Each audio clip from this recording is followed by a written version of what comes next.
लीजिए सुनिए देवकीनंदन खत्री के लिखे उपन्यास चंद्रकांता के चौथे भाग का तीसरा बयान मेरी यानी समीर गोस्वामी की आवाज में।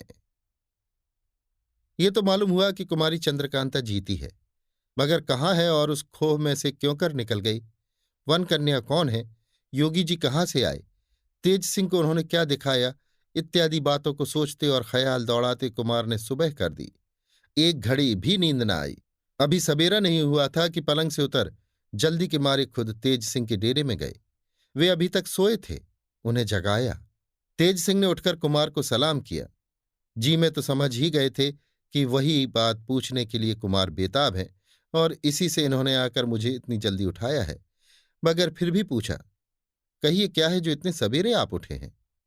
कुमार, रात भर नींद नहीं आई। अब जो कुछ कहना हो जल्दी कहो, जी बेचैन है। तेज सिंह, अच्छा आप बैठ जाइए, मैं कहता हूं। कुमार बैठ गए और देवी सिंह तथा ज्योतिषी जी को भी उसी जगह बुलवा भेजा। जब वे आ गए, तेज सिंह ने कहना शुरू किया, ये तो मुझे अभी तक मालूम नहीं हुआ कि कुमारी चंद्रकांता को कौन ले गया, या वो योगी कौन थे और वनकन्या की मदद क्यों करने लगे। मगर उन्होंने जो कुछ मुझे दिखाया वो इतने ताज्जुब की बात थी कि मैं उसे देखने में ही इतना डूबा कि योगी जी से कुछ पूछ न सका और वे भी बिना कुछ खुलासा हाल कहे चलते बने। उस दिन पहले पहल जब आपको खोह में ले गया, तब वहां का हाल जो कुछ मैंने अपने गुरुजी से सुना था सो आपसे कहा था, याद है? कुमार, बखूबी याद है। तेज, मैंने क्या कहा था? कुमार, तुमने यही कहा था कि उसमें बड़ा भारी खजाना है, मगर उस पर एक छोटा सा तिलिस्म भी बंधा हुआ है जो बहुत सहज में टूट सकेगा, क्योंकि उसके तोड़ने की तरकीब तुम्हारे उस्ताद तुम्हें कुछ बता गए हैं। तेज, हाँ ठीक है, मैंने यही कहा था। उस खोह में मैंने आपको एक दरवाजा दो पहाड़ियों के बीच में दिखाया था, जिसे योगी ने मुझे इशारे से बताया था। उस दरवाजे को खुला देख मुझे मालूम हो गया कि उस तिलिस्म को किसी ने तोड़ डाला और वहां का खजाना ले लिया। उसी वक्त मुझे ये ख्याल आया कि योगी ने उस दरवाजे की तरफ इसलिए इशारा किया कि जिसने तिलिस्म तोड़कर वो खजाना लिया है वही कुमारी चंद्रकांता को भी ले गया होगा। इसी सोच और तरद्दुद में डूबा हुआ मैं एकटक उस दरवाजे की तरफ देखता रह गया और योगी महाराज चलते बने। तेज सिंह की इतनी बात सुनकर बड़ी देर तक कुमार चुप बैठे रहे। बदहवासी सी छा गई। इसके बाद संभल कर बैठे और फिर बोले, तो कुमारी चंद्रकांता फिर एक नई बला में फंस गई? तेज, मालूम तो ऐसा ही पड़ता है। कुमार, तब इसका पता कैसे लगे? अब क्या करना चाहिए? तेज, पहले हम लोगों को उस खोह में चलना चाहिए। वहां चलकर उस तिलिस्म को देखें जिसे तोड़कर कोई दूसरा वो खजाना ले गया है। शायद वहां कुछ मिले या कोई निशान पाया जाए। इसके बाद जो कुछ सलाह होगी किया जाएगा। कुमार, अच्छा चलो, मगर इस वक्त एक बात का ख्याल और मेरे जी में आता है। तेज, वो क्या? कुमार, जब बद्रीनाथ को कैद करने उस खोह में गए थे और दरवाजा न खुलने पर वापस आए, उस वक्त भी शायद उस दरवाजे को भीतर से उसी ने बंद कर लिया हो जिसने उस तिलिस्म को तोड़ा है। वो उस वक्त उसके अंदर रहा होगा। तेज सिंह, आपका ख्याल ठीक है, जरूर यही बात है। इसमें कोई शक नहीं, बल्कि उसी ने शिवदत्त को भी छुड़ाया होगा। कुमार, हो सकता है, मगर जब छूटने पर शिवदत्त ने बेईमानी पर कमर बांधी और पीछे मेरे लश्कर पर धावा मारा, तो क्या उसी ने फिर शिवदत्त को गिरफ्तार करके उस खोह में डाल दिया? और क्या वो पुर्जा भी उसी का लिखा था जो शिवदत्त के गायब होने के बाद उसके पलंग पर मिला था? तेज सिंह, हो सकता है।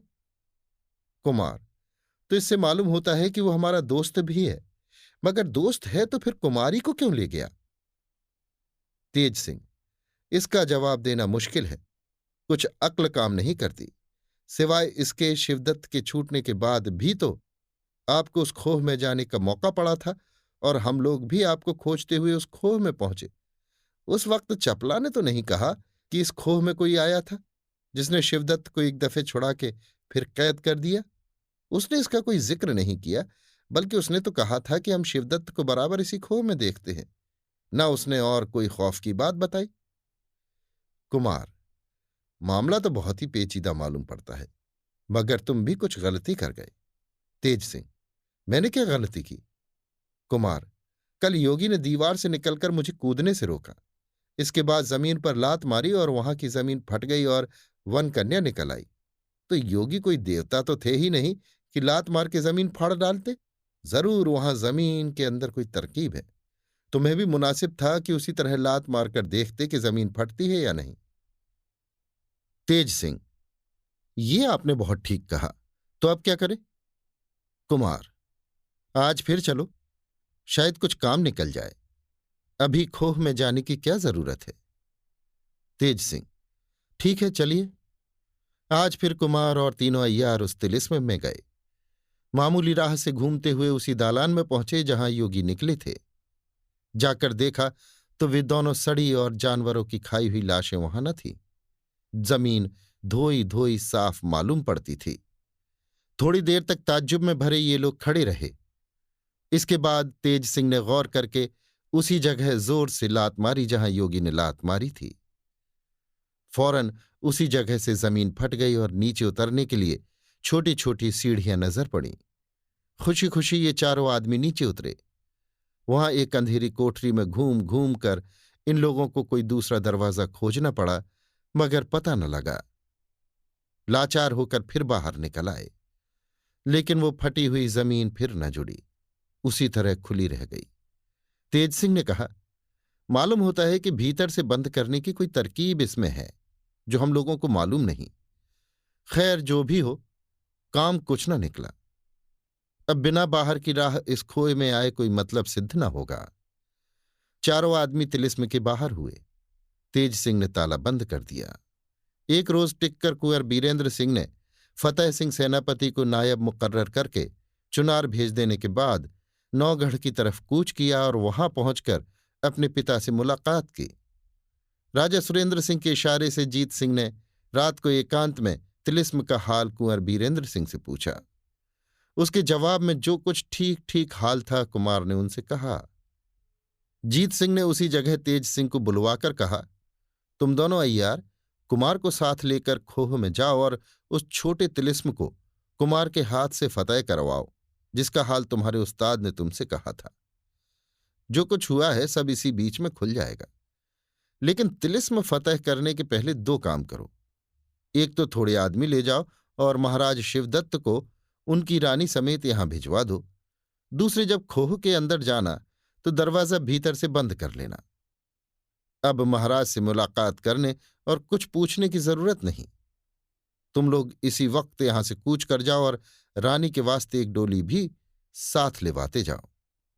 कुंवर बीरेंद्र सिंह ने तीनों अय्यारों और थोड़ी से आदमियों को साथ ले खोह की तरफ कूच किया। सुबह होते होते ये लोग वहां पहुंचे। सिपाहियों को कुछ दूर छोड़ चारों आदमी खोह का दरवाजा खोलकर अंदर गए। सबेरा हो गया था। तेज सिंह ने महाराज शिवदत्त और उनकी रानी को खोह के बाहर लाकर सिपाहियों के सुपुर्द किया और महाराज शिवदत्त को पैदल और उनकी रानी को डोली पर चढ़ाकर जल्दी नौगढ़ पहुंचाने के लिए ताकीद करके फिर खोह के अंदर पहुंचे। अभी आप सुन रहे थे देवकीनंदन खत्री के लिखे उपन्यास चंद्रकांता के चौथे भाग का तीसरा बयान, मेरी यानी समीर गोस्वामी की आवाज में।